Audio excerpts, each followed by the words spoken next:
No one's more creative than James Gunn.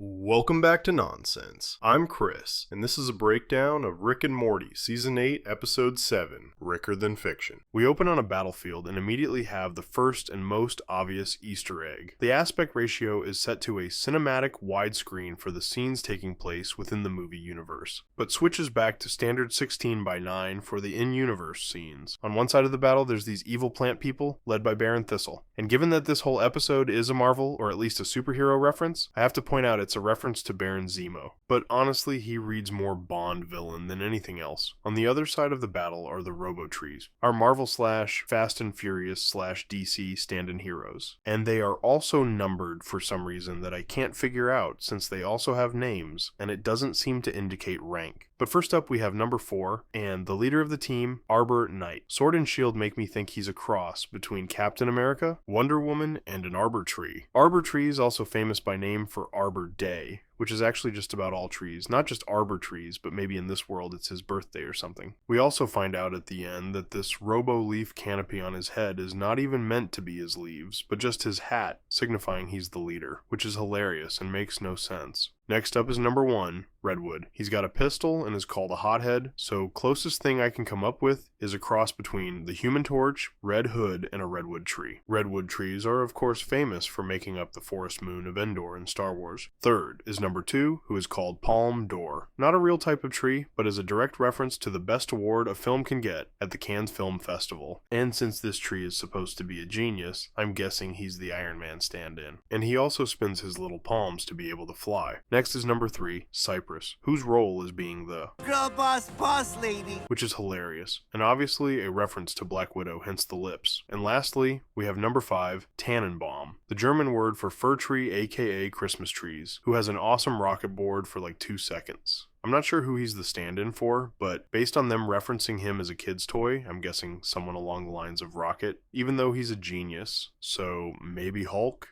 I mean, out of all superhero characters who looks most like a toy to you, I'd guess the Hulk, but this character's vibe is unlike any hero I can think of personally. Anyways, the Robo-Trees enter battle against Baron Thistle's army of plant goons and demand he disarm the Carnation Casket, some kind of Carnation-powered doomsday device. We cut back to reality, and Rick and Morty are complaining about the movie while Jerry is absolutely loving it. And if this isn't the writers insulting people who've enjoyed this most recent phase of the MCU, I don't know what is. Both Baron Thistle and the Robo-Trees spend most of their lines trying to explain the science behind the Doomsday device and how to stop it, something I think we're all a little tired of in superhero movies. If we can suspend disbelief to watch a drunken hammer god fly around, we don't need it to make fake scientific sense. Anyways, they're all about to follow Iron Tree's plan to disable the Doomsday device. But before they start, Tannenbaum reintroduces every character, to which Morty replies, This is the 9th movie. Die, Tannenbaum, you suck! Guys! They stop the device using science and punching, but Baron Thistle escapes like a Bond villain on a helicopter, with leaves and thorns on it. And Tannenbaum makes what I honestly think could be a real joke in the MCU.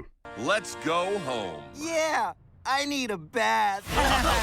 The credits roll, and we see it was written and produced by James Gunn, setting him as the cameo. However, most of these names are the names of people who actually work on the show. Catherine Wheaton was a production assistant, Daniel Kachatourian was a production manager, Jackie Cadiente worked in character design, Julia Glassman was an animation supervisor. Brent Knoll was an effects designer. Jack Nguanti was a design coordinator. Steve Levy is a producer. Maya S. is probably Maya Shazvin, a character designer. Byron Merrill, it just says, worked in the animation department. Ryan H. There's a Ryan Hansen who's voice acted on the show for 2 episodes, but I doubt it was him. Zach V. and Justin V. don't seem to have worked on the show. Brad Lewis is also a character designer. Kelly Yu is a prop designer. Helen Bell is yet another character designer. And Ryan Cohen is a technical director, and also here as a yes man. Guessing that's an inside joke for the crew. Noel Rawlick is a design assistant. Will McCarthy is here as his actual job for Rick and Morty. Sean Bodley is a background designer. And lastly, Jennifer Vogan is an associate producer. The song they play here is also great, but since we can't fully hear it until they replay it during the credits, I'm going to break it down at the end.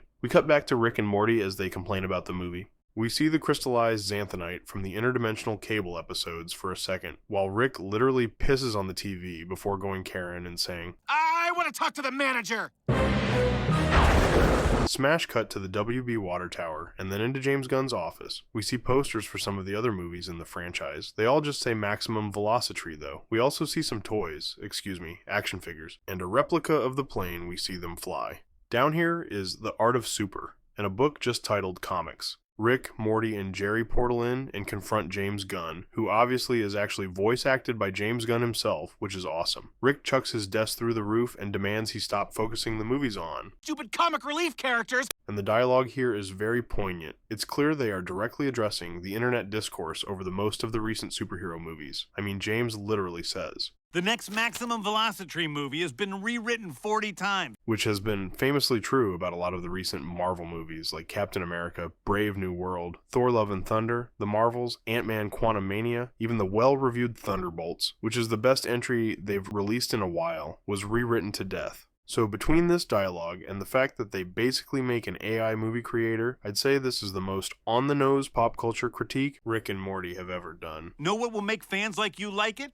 A fucking miracle. Anyways, Rick steals James's script for the next Maximum Velocity movie and says he's gonna fix it before portaling home. Jerry reads through the script and loves it, but Morty takes it back and Rick introduces The Movie-lizer! They invented it during the title sequence. a classic fourth wall break from Rick as he loads the script into the machine. We see it was written by Alan Smithtree, which is a reference to the name Alan Smithy, a pseudonym used by directors who don't want their names attached to a film. It originated in Death of Gunfighter when the original director was replaced 2/3 of the way through filming, and neither director wanted their names attached, claiming the film was not what they had envisioned. Pretty fitting for most late-phase Marvel movies. Anyways, the machine starts the movie, and Rick fast-forwards through some pretty standard movie shots. Then they decide to get rid of Baron Thistle as the villain by having Tannenbaum shoot his head off. Then Rick has him imprisoned for Unlicensed murder! before typing in, Make us care! which causes it to glitch out and pull Rick and Morty into the movie. The 6-second scene, which I think is supposed to represent them being digitized, was super interesting to look at frame by frame, but unfortunately didn't seem to contain any Easter eggs. Just some pictures from the movie along the walls and then some really interesting forms they take, but afterwards they threw up weird digital matter before realizing they're in the movie. The Robotrees immediately attack though, and Jerry figures out he can talk to them through the mic before using the keyboard to generate an awesome getaway vehicle for them. And I love the detail that the car is generated by a text cursor.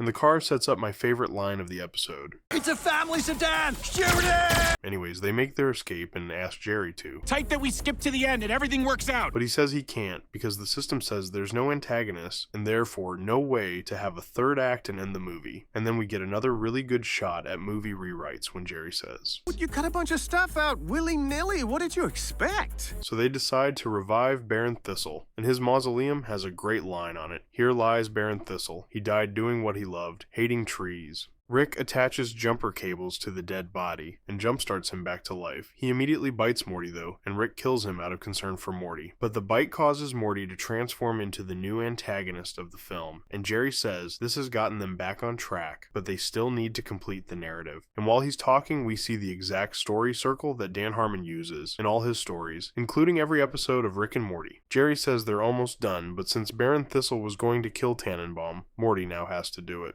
And while he's talking, we get the clearest shot yet of this little thing back here. I am dying to know what it is. I've racked my brain, I've googled, I've even image searched, and it seems so familiar, but I cannot figure out what this thing is. So if anybody knows, please leave it in the comments. Anyways, Rick agrees to break Tannenbaum out of jail, and Morty agrees to kill him in front of the Robotrees. So they split up for their respective missions, since Morty will need to gather Baron Thistle's army first, and start a conflict for the third act. We then cut to James Gunn in the WB commissary getting lunch. Zack Snyder, played by himself, walks up behind him and orders. Extra creatine, please. He then critiques Gunn's new Superman a little and makes a pretty self-aware joke. Here is a secret move. Start the punch at regular speed and then you're gonna ramp it down. It's not a fucking secret! James then tells him about a guy who portaled into his office, and Zack immediately knows it's Rick, revealing that Rick locked Christopher Nolan in a bookcase as punishment for Interstellar. Which, yeah, honestly, I will never understand why Neil deGrasse Tyson fawned over that movie so much. The science in it was laughable. Love